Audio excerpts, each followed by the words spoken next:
Hello, and welcome to Catholicism in the Car. My name is Parker Zerbal.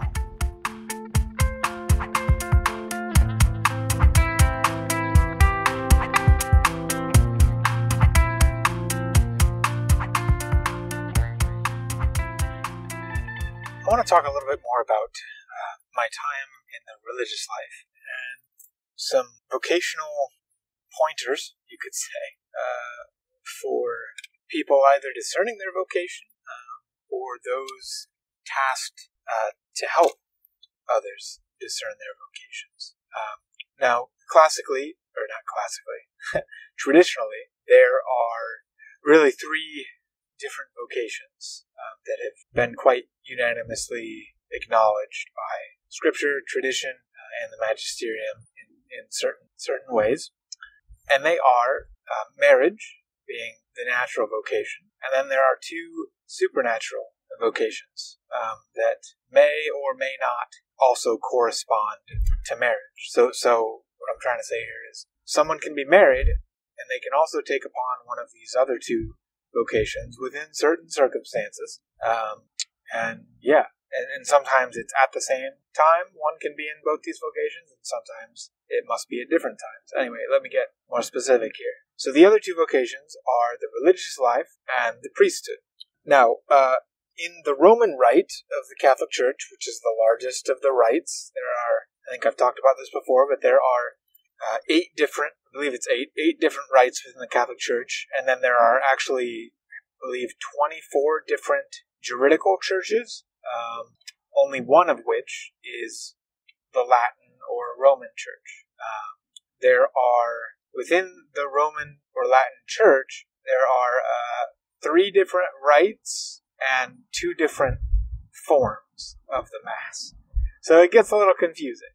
And I think I've talked about this more in another place, so I won't really get into it. But anyway, within the Latin rite, someone in the priesthood must be unmarried and celibate, except for the case of those in the Anglican ordinariate at this time. Those in the Anglican ordinariate, if they were already married before they were received into the ordinariate, then they obviously are allowed to stay married and also be ordained. So that's the only exception that I know of, at least, within the Roman rite and in the Latin Church for married priesthood.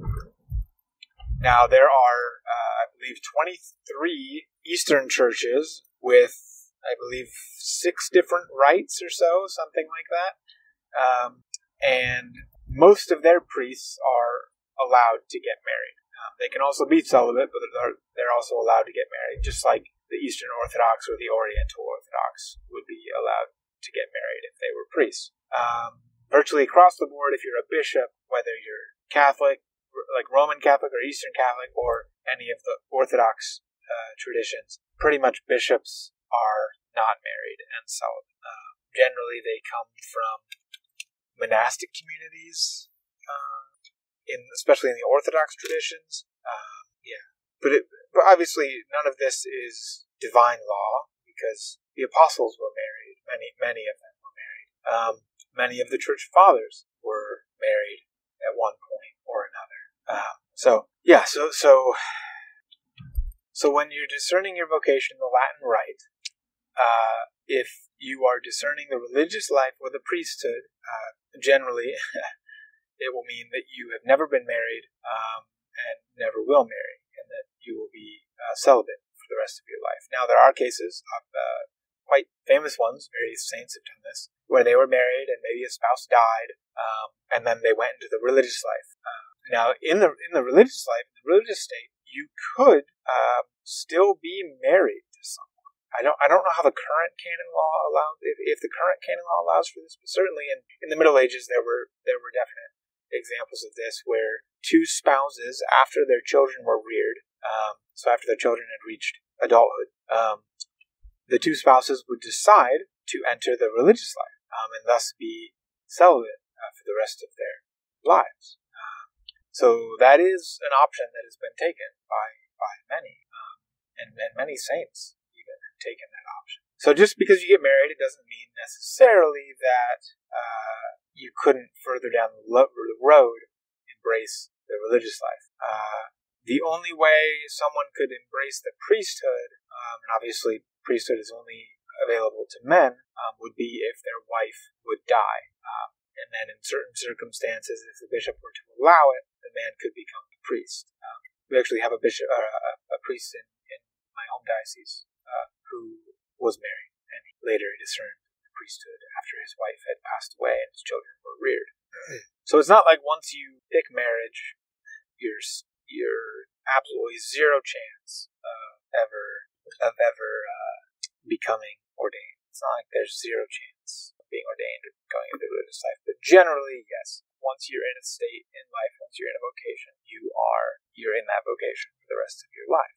Yeah, so those are some exceptions to the rule. Now, there are virtually no exceptions normally for if someone has entered the religious life and made solemn vows or been ordained a deacon or priest, where they could then leave the clerical state or the religious life and get married. It does happen, but it's, I can't think of a better way to say this, but it is frowned upon.